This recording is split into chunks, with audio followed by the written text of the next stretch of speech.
passage-là, il y a un conseil que le Seigneur nous donne.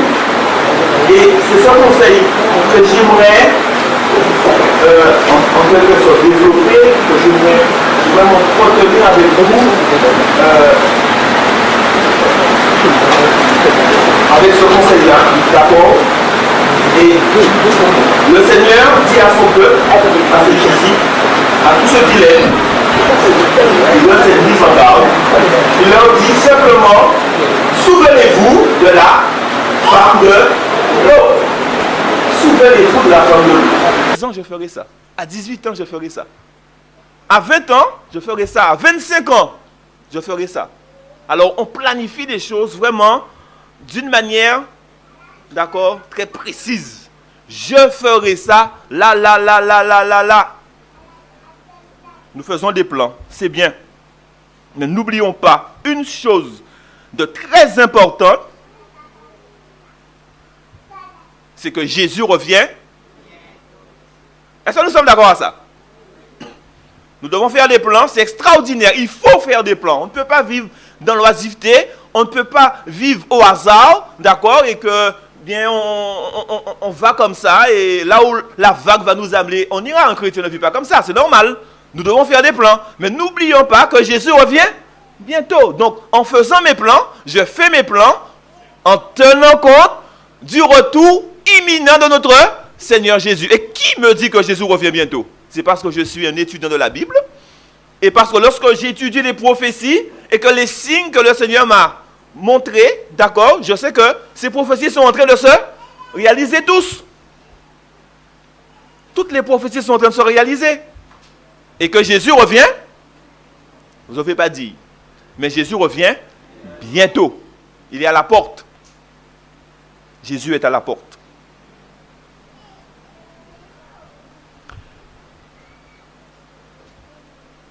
Quel est le but aujourd'hui dans notre vie? C'est une question que nous devons nous poser. Quel est le but de ma vie? Je veux vivre une vie tranquille, sans difficulté, sans problème.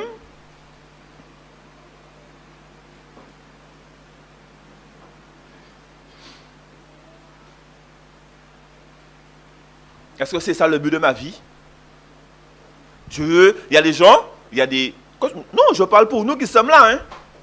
Parmi nous, d'accord, il y a des gens qui aimeraient vivre une vie tranquille, sans difficulté, sans problème. On aimerait que tout dans le projet qu'on a fait, que tout se passe comme on l'a prévu, d'accord? Et que, voilà, on vit avec une belle petite musique qui nous berce et que, sans difficulté, sans jamais un seul problème. Et lorsqu'un problème nous arrive, on se demande bien, oh bon Dieu, pourquoi ça arrive moi? Est-ce que c'est ce genre de vie auquel nous aspirons? Ou est-ce qu'un chrétien averti, nous nous disons, puisque le Seigneur a dit, tous ceux qui veulent vivre pieusement en Jésus-Christ seront? Eh bien, je fais des plans, mais je sais que j'ai un ennemi qui viendra mettre ses petits oignons dans mes plans. D'accord? Et que je serai fortement bousculé. Pourquoi? Parce que je suis un chrétien, comment? Fidèle. Je suis un chrétien qui vit pieusement. Et que dit la parole de Dieu envers ceux qui vivent pieusement? Ils ont des difficultés. D'accord? Alors, je parlais avec un frère et c'est un genre de conversation que j'ai souvent. Et je disais à ce frère, c'est vrai, nous prions. Alors, c'est un frère qui prie beaucoup, je le sais. Il a une vie vraiment de piété pratique. Et je l'apprécie, j'aime bien. D'accord? Mais on se dit, lorsqu'on parle entre nous, d'accord, puis nous prier, puis nous avancer, puis vous bénir nous, mais puis nous n'y problème. Et puis problème là, qui vient de plus en plus, ben oui, puisque nous sommes persécutés, nous avons des difficultés en fonction de notre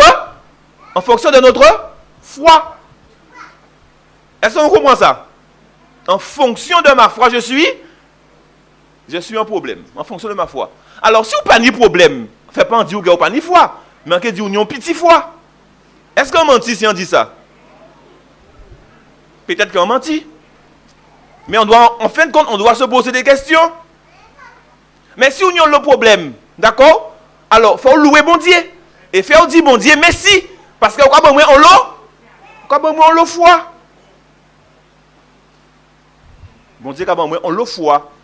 Donc là, on va bien la raide. Et qu'elle nous a dit, mais on ne peut pas comprendre, les matins, on va prier. Le midi, on a une relation.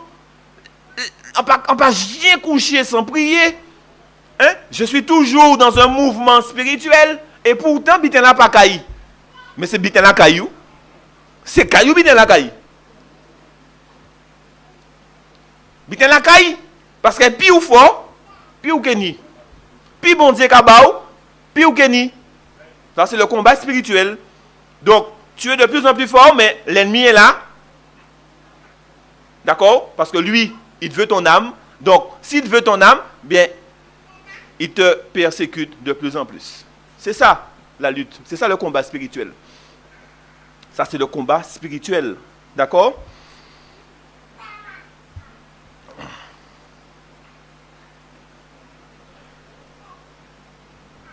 Pourquoi tant de chrétiens sont-ils légers par rapport à Dieu, à la Bible, à son Église, alors que notre Seigneur nous invite à travailler avec crainte et tremblement à notre salut, à veiller et à prier. Jésus dira, c'est Jésus qui dit, souvenez-vous de la femme de l'eau. Elle aussi, comme vous et moi, a reçu un message de salut. Elle l'a accepté, mais qu'est-ce qu'elle en a fait de ce message? Qu'est-ce que la femme de l'eau a fait du message qu'elle a reçu? Maintenant, attardons-nous un peu. Attardons-nous un peu sur la femme de l'eau. En particulier, Madame L'eau. Qui était Madame L'eau? Elle a épousé l'eau, c'est la femme de l'eau. Et où ils vivent? À Sodome. D'accord? Alors, comment est la ville? Pourquoi l'eau a choisi de vivre là? Vous vous souvenez? Parce que c'est un pays fertile. Lorsque ses yeux ont regardé du haut de la montagne, cette plaine, cette vallée, c'était vert. Et tout était bon, non seulement pour eux, mais aussi pour les animaux. Donc le choix de l'eau a été fait par rapport à ce qu'il a, en particulier par rapport à ce qu'il a vu. En particulier par rapport à ce qu'il a vu. Nous qui sommes ici assis, nous faisons des choix.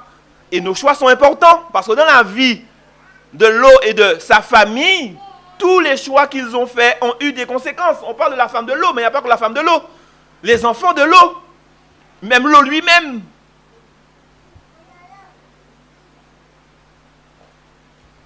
Les choix que nous faisons aujourd'hui, nous allons en subir les conséquences demain. Et ça, c'est bon, il n'y a pas normal, c'est normal. D'accord? Nous sommes d'accord avec ça. Les choix que je fais aujourd'hui, je vais en subir les conséquences demain. Ce sont des conséquences qui seront positives ou bien négatives. Soyons l'un, soit l'autre. Est-ce que nous d'accord? Soyons soit l'autre. Et j'ai beaucoup aimé ce que le pasteur avait dit du haut de la chair. C'était à Beauvis, je crois. On n'était pas encore ici. Où il disait que, mes frères, nous devenons ce que nous contemplons. Et jusqu'à présent, ça me travaille, cette phrase-là. Et ça m'a fait beaucoup bien. Nous devenons ce que nous contemplons. Ça qu'on a contemplé, c'est ça qu'on a vu. Donc, ce que tu choisis aujourd'hui de contempler, demain, tu le seras. Alors, quand on a fait ce là, hein? Quand on a fait? Qu'est-ce que tu contemples aujourd'hui? Qu'est-ce que tu contemples? Matin, midi et soir, tu pries, tu passes ton temps à contempler Jésus. D'accord? Tu fais que ça. Alors demain, qu'est-ce que tu seras? Si tu fais que ça, qu'est-ce que tu seras demain? Qu'est-ce que tu seras? Un disciple accompli? Mais oui, tu seras un disciple accompli. Un homme de foi. Tu auras ton nom dans la liste des héros de la foi. D'accord? Avec qui? Abraham et les autres. J'ai dit le premier, Abraham, parce que c'est le père de la foi. D'accord? Et puis avec les autres. Enoch, j'ai entendu Enoch, pour ceux qui l'aiment. D'accord? Tu deviens ce que tu contemples. Les choix que tu fais aujourd'hui, demain, tu vas les supporter. Maintenant, la femme de l'eau, sa famille, eh bien, ils sont dans une ville fertile. Ces animaux-là qui ont mangé bon zèbre, ils ont rassasié avec zèbre, ils ont même, ils ont tout ça qu'il faut, d'accord, au niveau, à quel niveau? Ils sont comblés à quel niveau? Matériel, est-ce que c'est ça? Oui, ils sont comblés au niveau matériel, mais la Bible et l'esprit de prophétie dit qu'ils vivent dans un endroit où règne quoi? La corruption, le mot que j'ai entendu, c'est bien ce mot-là. Ils vivent dans un endroit où règne la corruption la plus totale possible. D'accord? Les choses qu'on fait là sont des choses qui sont aux yeux de Dieu comment? Abominables, dit la sœur. C'est bien ça même. C'est bien ça. Et dans la Bible, on trouve des passages et des versets pour réprouver chacune de ces choses-là. La Bible est bien. Hein? La Bible est bien. Hein? La Bible a dit, fais ma commerce, ça pas bon. La Bible a dit, ça pas bien. Hein? Même si on a maillé aujourd'hui là, ça pas bon. Hein? La Bible a dit, ça pas bon. Non, mais femme, ça pas bon. La Bible est claire là-dessus. La Bible que je lis moi, je ne sais pas quelle Bible lit les autres qui font des lois aujourd'hui pour permettre à ces personnes d'adopter et d'élever des enfants. Quelle Bible ils lisent? Ou bien s'ils lisent la Bible, je ne sais pas. Mais la Bible dit que ces choses-là sont réprouvées par l'Éternel. D'accord? Et c'est ces bites-là qui menaient, bon Dieu, détruire Sodome. Voilà. C'est pour ça, bon Dieu, détruire Sodome et Gomorrhe. Donc, où les dirigeants politiques nous emmènent aujourd'hui? Ils nous emmènent là où la Bible dit que l'humanité se dirige. Les choses sont en train de se réaliser. Là, bon Dieu détruit Sodome et Gomorrhe, c'est bien la qu'a fait. Aujourd'hui, on vote, on légalise ces choses. C'est parce que l'humanité va là où la Bible dit que l'humanité doit se rendre à la destruction. D'accord? C'est là où l'humanité se rend. À part pour d'autre côté,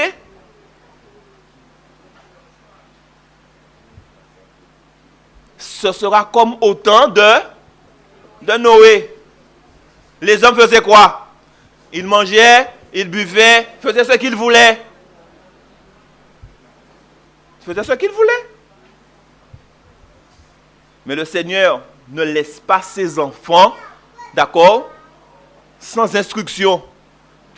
Le Seigneur ne laisse jamais ses enfants sans un message, sans un messager. Jamais. Nous ne sommes jamais sans instruction. On sait où on va. Et c'est ça qui est bien avec l'Éternel. Et je l'aime. J'aime la parole de Dieu pour ça. Il faut faire des choix parce que l'heure avance.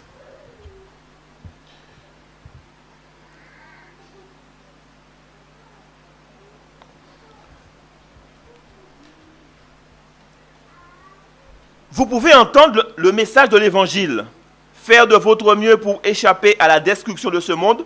Si vos regards sont fixés ailleurs que sur Jésus-Christ et sa parole, vous marchez sérieusement sous la voie de la perdition. On peut être assis ici, avoir le cœur, d'accord, pour ce matin disposé à entendre la parole. On peut se dire ce matin, monsieur a dit belle parole, d'accord? Mais le plus important, n'oubliez jamais, il faut que notre regard reste constamment fixé sur Jésus. Écoutez dans l'esprit de prophétie ce que j'ai noté dans le livre Patriarche et Prophète. Prenez garde à traiter à la légère les moyens de salut que Dieu met à notre disposition. Il y a des chrétiens qui disent, je ne tiens pas à être sauvé si mon épouse ou mon époux et mes enfants ne le sont pas. Ces personnes qui pensent que le ciel ne sera pas pour elles un lieu de bonheur parfait sans la présence d'êtres qui leur sont chers, comprennent-elles bien ce qu'elles doivent à Dieu pour sa grande bonté? Ah, je ne sais pas si c'est votre cas. Moi, je me dis, au ciel, j'aimerais bien que tous mes frères et sœurs soient là. Je sais que vous dites ça aussi. Et qu'est-ce que vous faites? Vous menez une vie de piété pratique. Vous voulez être des exemples pour eux. Et lorsque vous leur parlez, vous dites, j'aimerais bien qu'ils soient touchés et qu'ils se donnent. Ah, mais on va mentir pas tout. Si vous pas accepté, vous pas accepté. Hein. Mais moi, je vis en ciel là. Est-ce que vous comprenez moi? Ah, c'est pas de l'égoïsme ça, j'espère. Non, hein, c'est pas de l'égoïsme. Non, je veux donner un bon exemple. Ah ben oui, je veux donner le bon exemple. Je veux partager mais il faut faire le choix. Chacun doit faire le choix. Jésus dit, on a la même couche là, qu'est-ce qu'il est fait? Il est parti avec yon et l'autre là qui est? L'autre là qui reste. Même couche là, ça veut dire quoi? Monsieur, madame, yo maillé, yo aimé yo, etc. Tout va bien entre le couple. Et pourtant, tout n'allait pas bien entre Jésus et un d'entre eux. Alors, comme tout n'allait pas bien entre Jésus et un d'entre eux, eh bien, il restait à terre. Et Jésus-Christ partit avec yon. Le salut est? Voilà. Le salut est individuel. Ça veut dire que le salut te concerne toi et toi seul. Toi avec ton Dieu. Alors, garde les regards fixés constamment fixés sur Jésus. Surtout à l'époque où nous vivons. On n'a plus de repères au niveau de la moralité. On n'a plus de repères dans le monde au niveau de la moralité. Bien qui n'est pas bon en Bible là, c'est ce qu'on magnifie aujourd'hui. C'est magnifié. Ça veut dire que c'est ce qui est dans le vent. D'accord? Il ne faut pas parler comme ça. Bientôt là, je suis libre, je dis ça en toute liberté, mais un moment viendra, on aura du mal à dire ces choses. Ce que je suis en train de dire là. On aura du mal à dire ces choses.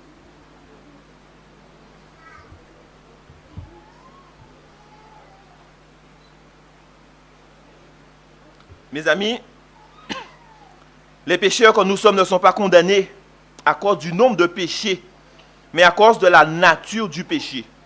Il ne s'agit pas de petits ou gros péchés, mais la nature du péché qui amène l'homme et la femme à se rebeller contre Dieu, à faire le contraire de ce qu'il nous demande.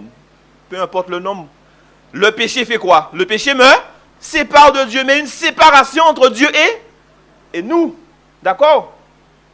Et c'est parce que dans le cœur de la femme de Lot, il y avait un gros problème au niveau du péché qu'elle a fait ce qu'il ne fallait pas faire. C'est un combat terrible. Le message est adressé à chacun d'entre nous pour le salut. Aujourd'hui encore, on prêche l'évangile et on dit à tout un chacun, eh bien, donnez-vous, parce que Jésus revient bientôt. Regardez à la montagne. Il est temps de regarder à la montagne et de ne pas se retourner, pas tourner. C'est Jésus-Christ. Fixe les yeux sur Jésus, mon frère. C'est ça le message, aujourd'hui. Et ce message avait été adressé à la femme de Lot et à toute la famille. Sorti en ville là à présent, tout a été fait. Abraham a intercédé. S'il avait dit juste, eh bien nous partons. Est-ce que bon Dieu était détruit ville là? Non. Abraham a intercédé. Pas de solution. Bon Dieu qui a détruit ville là. Zot sorti Adam. Sorti Adam. Le choix de Lot, de ses yeux. Lot était un homme.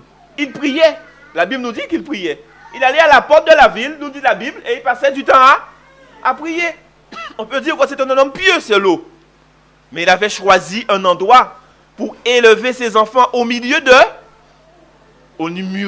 l'impureté. D'accord?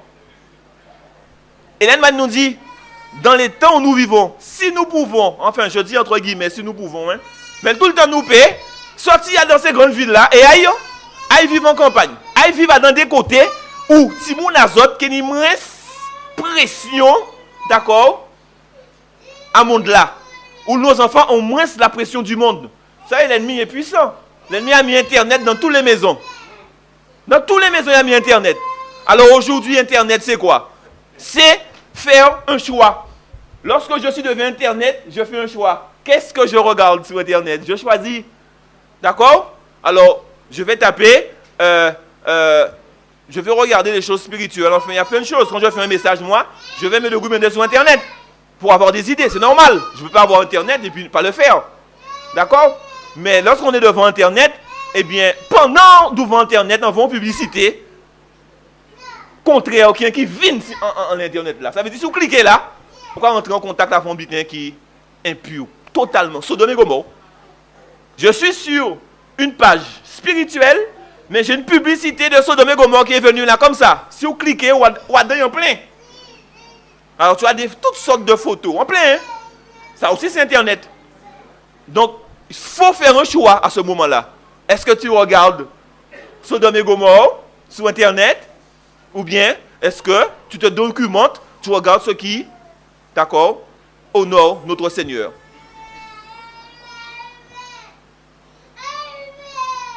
Et pour faire de bons choix, nous devons être remplis de bonnes choses. Vous comprenez ça? Pour faire de bons choix, nous devons être remplis de bonnes choses. Si nous ne sommes pas remplis de bonnes choses, nous serions tentés à faire de mauvais choix. Est-ce que vous comprenez? Donc, lorsque toutes ces choses m'arrivent, je dis, mais le pasteur a vraiment raison. Je dois savoir qui je contemple tous les jours de ma vie parce que j'ai des choix à faire tous les jours de ma vie. Lot est un homme spirituel, mais ses enfants ont grandi où? Où ils ont grandi? Où ils ont grandi? À Sodome et à Gomorrhe. Et qu'est-ce qu'ils ont vu pendant tous ces jours, pendant des heures et des heures? Quelles pratiques ils ont vues? Sous quelle influence ils étaient? Lot est un homme spirituel. D'accord. D'accord. Mais vous savez, les Moabites, qui sont les ancêtres des Moabites? Une des filles de Lot. Et avec qui elle a eu cet enfant-là? Avec? Est-ce que l'influence de Sodome-là n'a pas joué dans leur choix de faire ça? Alors les deux filles, hein, l'une a mis les Moabites et l'autre les Ammonites. D'accord? Vous voyez? L'une, c'est papa des Moabites, l'autre, enfin, la mère des Moabites, l'autre, la mère des Ammonites. Donc, là où elles ont grandi, l'influence, d'accord, du milieu a pesé pour pouvoir réaliser une telle chose. En plus, avec un papa qui... Est-ce qu'il était conscient? Avec un père inconscient. Il faut savoir sous quelle influence nous vivons. Qu'est-ce que nous contemplons? Et lorsque nous faisons un mauvais choix, ce mauvais choix, nous le faisons parce que bien avant, nous avons regardé, nous avons écouté, d'accord? Nous avons lu des choses qui étaient contraires à la parole de Dieu. Parce que nos choix, nous les faisons. Nous sommes conditionnés. Ensuite, nous faisons des choix. Donc, si je contemple Jésus, mes choix, je les ferai en faveur de Jésus. Je ferai de bons choix en faveur de Jésus. Mais si sur Internet, je regarde de la pornographie régulièrement, je ferai de mauvais choix. Et l'ennemi, il est encore une fois malin. Dieu a détruit Sodome et Gomorrhe pour ces choses-là, et il a mis ces choses-là dans nos foyers. Dans chaque foyer, il y a la possibilité de vivre dans Sodome et Gomorrhe. Dans chaque foyer, il y a la possibilité de vivre dans Sodome et Gomorrhe. Alors, je ne vais pas vous poser la question combien d'heures que vous regardez ces choses-là. Ça ne me regarde pas. Je sais que vous ne regardez pas ces choses-là de toute façon. Mais si, par hasard, je dis par hasard, bien-aimés que nous sommes, nous méditons et nous regardons ces choses-là, nous prenons plaisir à regarder ces choses-là. C'est pour cela que Dieu a détruit Sodome et Gomorrhe. Donc, il faut faire un choix ce midi même en sortant d'ici. Je dois arrêter de vivre dans Sodome et Gomorrhe. Je dois arrêter de subir l'influence perverse du monde. Alors, puisque nous méditions sur la femme de l'eau, l'ange leur dit de sortir, regarder à la montagne. Alors, je dis regardez à Jésus, pour moi la montagne c'est Jésus. Regardez à la montagne et ne vous retournez pas. Ne vous retournez pas. Si vous retournez, c'est que il y a deux solutions. Tu regardes à la montagne, ton cœur est avec Jésus, pleinement. Si tu te retournes, c'est que ton cœur, tu l'as laissé derrière toi. Et là où est ton cœur, mais oui, c'est là où il est. Là où est ton trésor, là aussi sera. Voilà. Donc, là où il est, c'est là vous-même où il est. Ou qu'à marcher en direction à Jésus-Christ. Mais qu'il y a où? Il part avec Jésus-Christ qu'il y a où? Ou laisser qu'il y a un monde là. À Sodome et Gomorrhe, c'est là qu'il y a où il est. Alors la femme de l'eau fut transformée en une statue de sel. D'accord? Elle c'est un regard, un petit regard seulement, tout petit bitin. Alors il y en a quand il dit c'est pas ça, il a dit mais bon Dieu raide quand même. Bon Dieu raide quand même. Hein? Pour un petit regard, il transforma dans statue de sel. Hein? C'est le péché? Hein? Ben oui. Est-ce que Dieu, répondez-moi franchement, peut sauver quelqu'un qui ne veut pas qu'il soit sauvé? Est-ce que mon Dieu peut obliger au monde sauver? La Bible dit car Dieu a tant aimé le monde qu'il a donné son Fils afin que quiconque croit en lui ne périsse pas mais qu'il ait la vie éternelle. Mais mon Dieu, qui descend et dit, ben, Michel, même si on fait ça, qu'à prendre, on peut sauver où? Est-ce qu'il peut faire ça? Est-ce que Dieu peut sauver quelqu'un qui ne veut pas être sauvé? C'est pas possible. Il faut être en condition pour être. D'accord. Il faut être en condition pour être sauvé. Est-ce que la femme de l'eau avait tout ce qu'il faut pour être sauvée? Non, parce que Jésus, Dieu, il est juste. Il sait ce qu'il fait. C'est ce qu'il fait. Elle a laissé là-bas son cœur. Donc, quand on dit qu'elle a regardé en arrière, qu'est-ce qu'elle a fait? Hein? Elle a regretté où? Elle a regretté le salut où? Elle a regretté le salut. C'est le salut qu'elle regrette. Alors, qu'est-ce qu'elle regrette? Parce que elle sort de Sodome. Mais qu'est-ce qu'il laisse là-bas? Les biens. Tous les biens sont restés là-bas. Tous ces bêtes-là restent en bas là. Paquet de l'oreille là reste en bas là. L'argent là reste en bas là. Ces belles robes là. Parce qu'elle était une robe si. Mais toutes ces belles robes là restent en bas là. D'accord? Et puis il y avait aussi les amis qu'on s'était fait. Les amis qui disaient, mais vous êtes fous. Quitter Sodome et Gomorrhe. Mais quel est le meilleur que Sodome et Gomorrhe? Quelle idée meilleure que Sodome et Gomorrhe? Pourquoi je vais quitter Sodome et Gomorrhe? Alors elle ne voulait pas quitter Sodome et Gomorrhe. Elle a fait son choix. Elle préférait tous ses biens, tout son or, tout son argent. Elle préférait, d'accord, toutes ses fréquentations, toutes ces personnes qu'elle connaissait, d'accord, toutes ces personnes qui l'empêchaient de faire un choix franc et net pour Jésus. Aujourd'hui, c'est pareil. Donc, bon Dieu, crier ou bas bon Dieu via ou, faut comprendre que c'est ta bon Dieu. Vous comprenez ça? Ou c'est ta qui moun? Ou c'est ta bon Dieu? Ou c'est ta bon Dieu? Alors, les amis que tu avais, je ne te dis pas de les abandonner, mais tu as avec eux une relation d'enfant de Dieu avec eux. Est-ce que vous comprenez ça? C'est sûr. Puisque tu es le sel de la terre, tu vas laisser ça ou que ça les yo. Jusqu'à temps, yo que bon pour yo bas mon Dieu via yo aussi. Ben oui, c'est ça. C'est ça. Soit tu es à Dieu, soit tu n'es pas à Dieu. D'accord? Ne regarde pas en arrière, ne regrette pas ce que tu as laissé derrière toi. De toute façon, tous ces bitins-là, ça, yo que rouillé.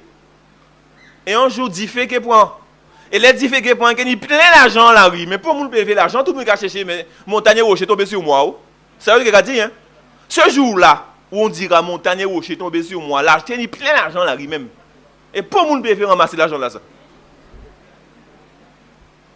Qu'il y a un paquet d'argent là, oui, là. L'or tout bité. Aujourd'hui, on tue pour ça. Mais ce jour-là, pour nous payer ça encore. Tout bité que cherché sauver yo, mais est-ce que yo peut sauver? Ben non. Yo peut sauver. Faut yo te chercher à sauver avant. Porte là qui fermé. Alors,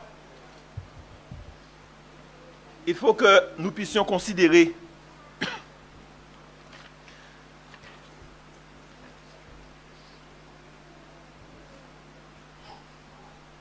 la servante du Seigneur nous dit, ne te fatigue pas à acquérir des richesses, dit Salomon, n'y applique pas ton esprit. Celui qui est apte au gain trouble sa maison, mais celui qui est les présents vivra. Ne te fatigue pas, j'aime beaucoup la première partie, ne te fatigue pas d'acquérir des richesses, dit Salomon, n'y applique pas ton esprit. Ça veut dire qu'il faut mettre chaque bité en place aïe. D'accord? Travaille, gagner l'argent, même si vous riche si vous voulez, hein? Mais il faut que chaque bité valait aïe. D'accord? Si on est millions et milliards, tant mieux. Puisque vous occupez pas l'église, millions et milliards, hein? On paquet. On est d'accord avec ça, hein? Mais fais attention, hein, qui j'en qu'à considérer ça. Parce que ça peut nous perdre facilement. D'accord? Alors, Est-ce que tu es prêt aujourd'hui à tout quitter pour, si Jésus t'appelle pour dire, mais Jésus, mais laisse tout ce que tu as là, maintenant viens suivre moi, va faire quelque chose pour moi. Tu dois être prêt à dire, il n'y a pas de problème, Seigneur. Je suis prêt à le faire.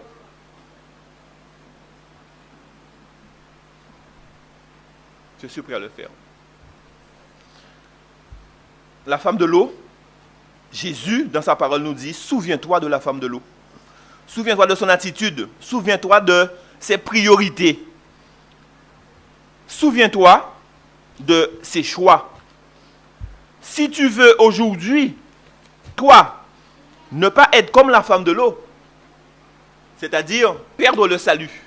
Perdre le salut. Si tu ne veux pas perdre le salut, alors tu dois considérer la parole de Dieu.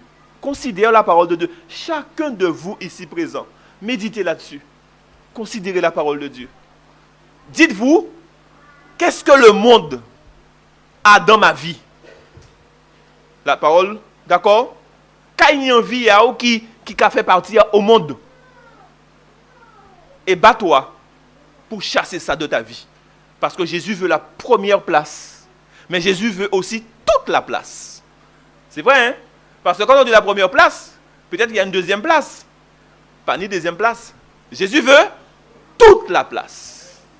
Si le monde et ses attraits ont du pouvoir sur toi, si la musique du monde, les lectures du monde, le monde, vous savez ce que c'est, je ne vais pas rentrer dans les détails. Si le monde a pouvoir sur toi, bats-toi, bats-toi, appelle Jésus à ton secours. Il faut que Jésus règne totalement sur ta vie, si tu veux être sauvé.